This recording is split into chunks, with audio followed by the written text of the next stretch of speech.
Hey, everybody. We've got a lot to cover today. Number 105 in the Criterion collection is Spartacus, directed by Stanley Kubrick from the United States from 1960. There are so many interesting things just about the making of this film that I really want to get into. But let's talk about the film itself first, as a movie, as an experience. It's a long one. It is 3 hours and 15 minutes, although to be fair, like 20 minutes of that is just musical interludes. It opens with like 10 minutes of black screen and music. There's an intermission with black screen and music, uh, which are holdovers from back in the day when films would have intermissions, especially for longer running films. It would be like, hey, it harkens back to theater. If you've been to plays, they have intermissions where you can go to the bathroom, get a drink, whatever, because they don't expect you to be able to sit there for 3 hours. I miss intermissions in longer films. But despite its length, this movie goes. The pacing is very good. It is long, but it doesn't feel long. You don't feel bored. You don't feel dragged out. So, in case you don't know, for some reason, the story of Spartacus is the story of in Rome, a particular slave was trained to be a gladiator and instead began a slave rebellion, led an army of slaves against Rome. That's the movie. I don't need to give you the ending to the movie. Which apparently is somewhat based on historical fact. I have lightly looked into this, so if I am incorrect, the fault is mine for not doing more in depth reading. But it is my understanding Spartacus was an actual person. The slave rebellion did actually happen, although in the movie he's given a love interest that did not exist in real life. You also get a look into some politics behind the scenes in Rome with Julius Caesar and a couple other known names. The movie is very good. It surprisingly has less gladiatorial fighting than you would think, considering he's trained to be a gladiatorial fighter. And the TV series that kind of came from the same source material did a lot of fighting in the arena. There are two gladiatorial arena fights with Spartacus in it. And then there's a third one that he kind of sees part of through like slits in the door, and we are seeing it from his point of view, so we barely see it. And at first I was like, hey, let me see the cool fighting, but then I realized, ooh, I'm part of the problem because using these slaves to fight each other to the death for amusement was really one of the problems that this film is pointing out. So, yikes. Some introspection to do there. Should you watch this movie? Yes. Set aside some time in your calendar. It's a great experience. Now, I said I wanted to talk a lot about the making of the film, and I do. I want to talk about why this film got made in the first place. I want to talk about who wrote it, and I want to talk about who directed it, which is Stanley Kubrick. The reason this movie existed at all is because Kirk Douglas, who plays Spartacus in this movie, got his feelings hurt. There was another famous gladiator movie called Ben-Hur that had come out many years previously. I haven't seen Ben-Hur. The only thing I know about it is that real actors, really died when they were filming the chariot scenes. It turns out Kirk Douglas auditioned for the lead in that and did not get it. And so he said, fine, I'll make my own gladiator movie. And he is the executive producer behind this film and was one of the driving forces to getting it made. And he funded a lot of it because he wanted to do a gladiator movie.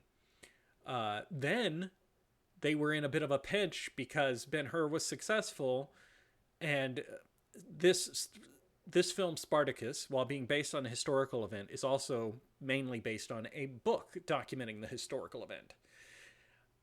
And another movie was coming out at a similar time, also using that book as a reference for its Roman gladiator themed. So, like, they were in a race to see who was going to get their movie out first. I do enjoy that this movie was created out of spite because it's very good, and it wouldn't have happened if Kirk Douglas had gotten the role he wanted originally in Ben-Hur. But then they needed somebody to adapt it, and they had a guy who was adapting it, and he wasn't doing a good job. I should say, I don't remember his name now, but the work he was doing didn't meet Kirk Douglas's expectations and what he needed. So they went to a guy, oh no, I forgot his first name, and he's so important to the story. Please excuse me while I scroll briefly. Howard Fast was the first guy who did not. I haven't read it, so I'm not going to sit here and insult it. But the work he did on the screenplay was not compatible with what they wanted, which can happen for a million different reasons, and who knows who's right and wrong. So they reached out to a man named Dalton Trumbo. Now, Dalton Trumbo was a very famous screenwriter in Hollywood. I am briefly going to pull up. It is so hard to find. He wrote a lot of movies. Roman Holiday. I am going through his list of movies here, pulling out anything that I think you may have heard. The Lone Wolf Strikes, A Guy Named Joe, From Earth to the Moon. There are so many. I mean, it is so many. He was a big-time famous writer. And then he was one of the Hollywood 10. He was blacklisted in Hollywood because of his extreme... He had leftist views, and the McCarthy era was going on where they were looking for un-American people in Hollywood. So they needed people to come forward and vow that they've never been a communist and they would never knowingly hire a communist and da-da-da-da-da-da-da-da. And there were 10 famous Hollywood people who refused to make that pledge or refused to answer questions because it's, you know, some of them were like, it's none of your business. You can't ask me this stuff. I need you to believe me now.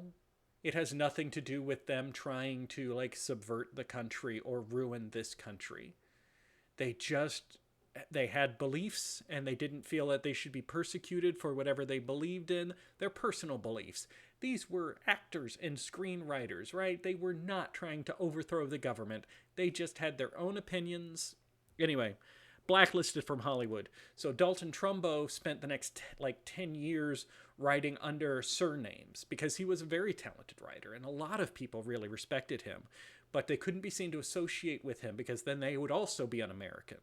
Those 10, the Hollywood 10 that got blacklisted, were just the beginning. Hundreds ended up getting blacklisted. Their careers ruined because they talked to the wrong person at a party, or they told the wrong person to mind their own business. So people were, for years, approaching him secretly and being like, look, could you just write a little something and then put a different name on it? Which, of course, he would do because he needed the money.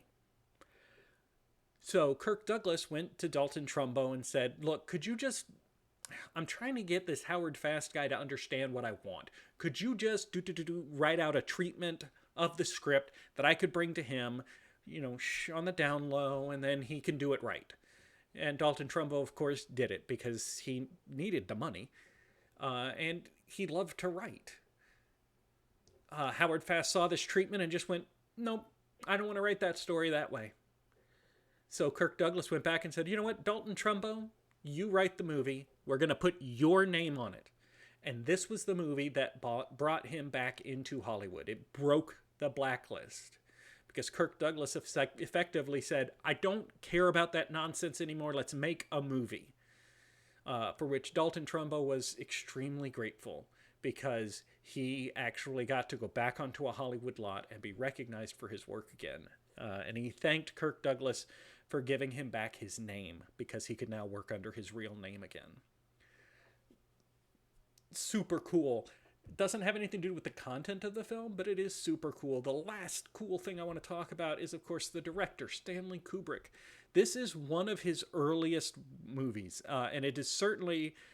He was 30 years old, and he had done 4 feature films. So this is his 5th one, but it was the biggest budget he'd ever had. About $12 million, which nowadays would be $133 million. Stanley Kubrick doesn't miss. He is a perfectionist. He is a nightmare to work with. And if you don't believe me, you can ask the actress from The Shining, whose name is temporarily eluding me, the psychological torture he put her through so that she could properly act out the psychological torture that her character was going through. Horrific stories. I love a Stanley Kubrick movie. I don't know that I would want to work on a film for him. because the man sounds like a nightmare. Just thousands of takes to get it just right. Uh, Even here, there are stories about how, because there are huge battle sequences with tens of thousands of extras, right? Because no CGI back then. So they literally got thousands of people in armor clashing together. And he issued numbers and directions to every corpse on that battlefield. He knew exactly, okay, corpse number 532 is going to lay with one arm out like this, one arm up like this, and his head to this angle, right? That's his role. For every extra, he had all of this. Absolutely phenomenal work. The scope of this thing is staggering for the time when everything had to be practical effects, right? There were no special effects. It's all practical, and it's very good. This movie is very impressive. I have no qualms with it being in the Criterion Collection. That makes perfect sense. This is a great movie. I've been going on and on for a bit. I need to get back to other things in my life. But I did want to share, because that's some important stuff. This film is notable for how good it is on screen and the stuff that happened off screen. I was surprised. I had not seen this movie before. I was surprised that Kirk Douglas is older, right? This is not the story of like a guy in his 20s leading a slave rebellion. This is a guy in his late 40s, early 50s training as a gladiator and leaving a slave rebellion. Kirk Douglas does a good job. The whole movie, very good. The giant battle sequences are great. I feel bad that I want more gladiatorial scenes, but that is something I will need to examine within myself, because maybe I didn't get the point. Anyway, we'll leave it there, because next time we're going back to France for... You know, when you try to pronounce Japanese, it's easier because the Japanese pronounce every letter. There are no silent letters in Japan, which is what I've learned, and it makes my attempts to pronounce foreign things a little bit easier with Japanese, because I just throw every letter out there and, you know, I get what I get.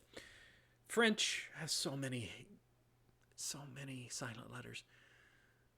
I'm going to try this. So here we go. Number 106 will be Coup de Torsion, directed by Bertrand Tavernier from France from 1981.